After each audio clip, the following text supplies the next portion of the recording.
Joanesburgo, na África do Sul, foi sede da cúpula de líderes do G20, o grupo das maiores economias do mundo. O grupo debateu um conjunto de medidas voltadas a fortalecer a resiliência global, promover um futuro mais justo para todos e colocar as prioridades do Sul global no centro da cooperação econômica internacional. O presidente Luiz Inácio Lula da Silva fez um alerta para a necessidade de se discutir a soberania dos países sobre o conhecimento e o valor agregado dos minerais críticos. Sobre esse assunto, a gente conversa agora com o professor de Relações Internacionais da Universidade Católica de Brasília e nosso colunista aqui do canal AgroMais, Gustavo Menon. Bom dia, professor, seja muito bem-vindo. Bom dia, Bruno. Bom dia a todos os nossos telespectadores do AgroMais. Sempre uma honra e um prazer falar com todos vocês. Professor, eu queria que você trouxesse aí sua análise em relação ao G20. O que a gente pode trazer de positivo? Quais foram os pontos aí que a gente pode destacar? Em primeiro lugar, Bruno, cabe destacar o que é o G20.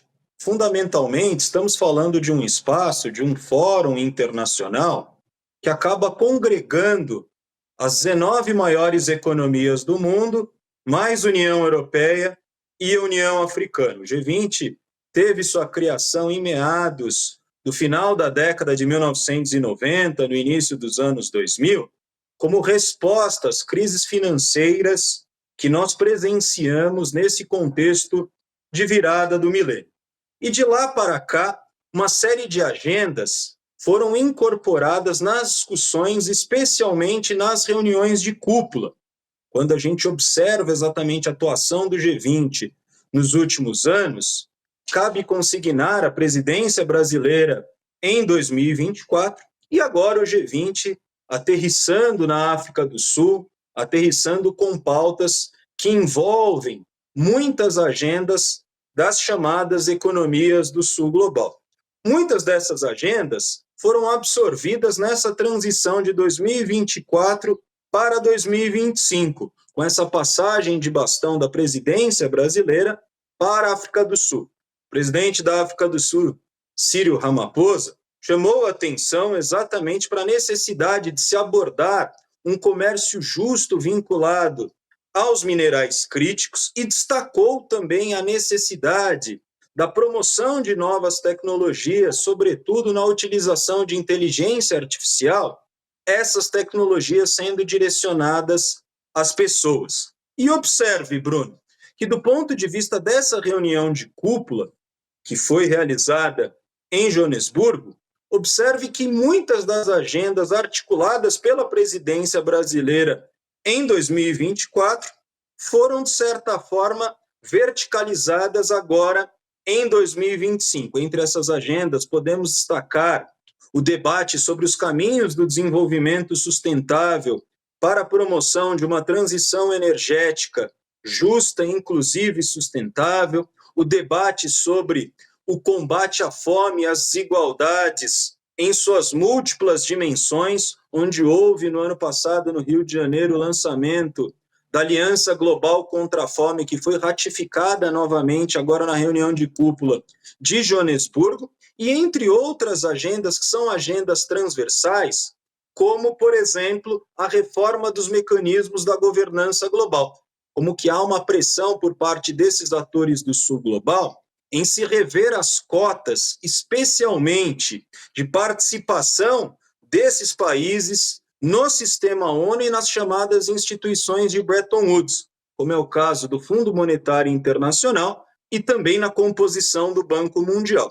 Cabe destacar como um último elemento, Bruno, a ausência dos principais líderes, como que há uma negligência por parte dos Estados Unidos em negociar tais pautas, e houve também esse aceno do presidente Donald Trump em rechaçar por completo a reunião que foi realizada na África do Sul. Não tivemos também a presidência de tampouco a ida do presidente Vladimir Putin da Rússia a essa reunião de cúpula no G20. O presidente Lula reafirmou seu compromisso com tais agendas e chamou a atenção também para os debates sobre soberania alimentar, como que o debate do combate à fome está muito associado exatamente à ampliação de uma produção de sistemas alimentares seguros e inclusivos que possam, então, dar vazão a essas agendas tão candentes, tão urgentes na primeira metade do século XXI.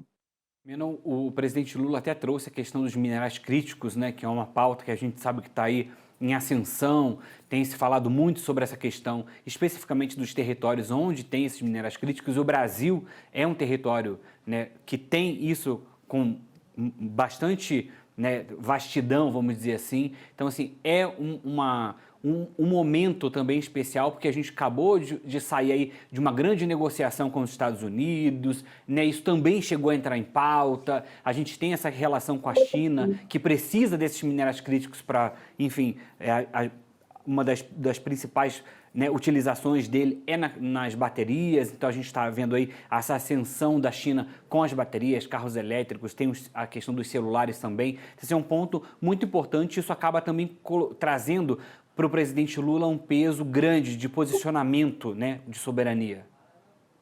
Sem dúvidas, Bruno, quando nós olhamos para as inovações da presidência sul-africana, podemos chamar a atenção exatamente esse debate que envolveu a regulação e o comércio de minerais críticos, e mais do que isso, quero chamar a atenção também para a atuação sul-africana para se pensar mecanismos de compensação da dívida externa, especialmente desses países do sul global.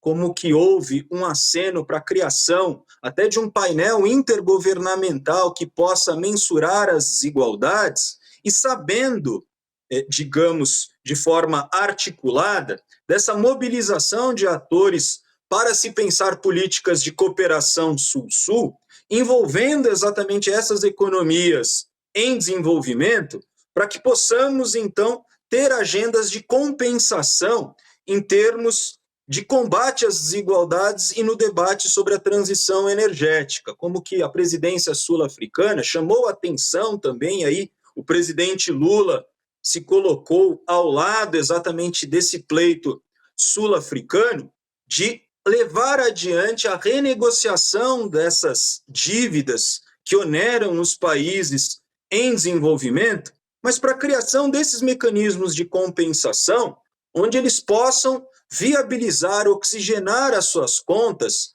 para a formulação de políticas sociais que criem redes de proteção social para o combate à fome, o combate à pobreza, o combate, insisto, às desigualdades em suas múltiplas dimensões. Por parte do Brasil, Bruno, respondendo diretamente sua pergunta, veja que essas pautas são pautas que já foram chefiadas no ano anterior e permearam a agenda da política externa brasileira ao longo de 2025, tanto na presidência dos BRICS, na cidade do Rio de Janeiro, como que o presidente Lula chamou a atenção para o combate às desigualdades como um elemento, como uma agenda central da política externa brasileira, mas mantendo a nossa melhor e maior tradição diplomática dos diálogos universalistas, ao mesmo tempo em que o Brasil busca políticas de cooperação sul-sul, se colocando como um ator relevante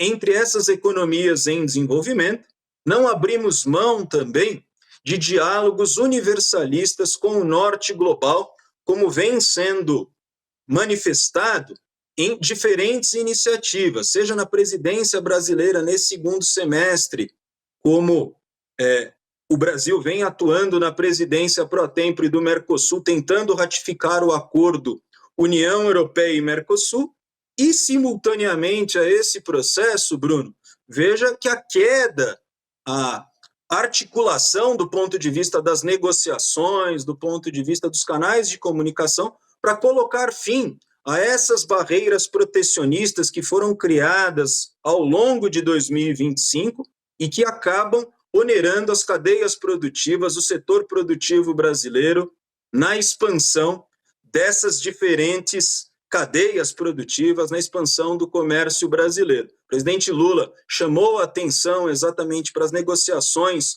junto aos Estados Unidos para colocar fim a essas barreiras tarifárias e veja que a tendência é continuar com esses debates em prol do multilateralismo, sabendo que a conjuntura internacional trata-se de uma conjuntura internacional bastante complexa e de atuação de políticas cada vez mais unilaterais. Muito bem, Menon. Muito obrigado mais uma vez pela sua participação aqui no Agronotícias, primeira edição. Um ótimo dia para você e até a próxima. Muito obrigado. Eu que agradeço, Bruno, a toda a atenção dos nossos telespectadores. Estou sempre à disposição e continuamos de olho aqui em todas as agendas de política internacional. Até mais.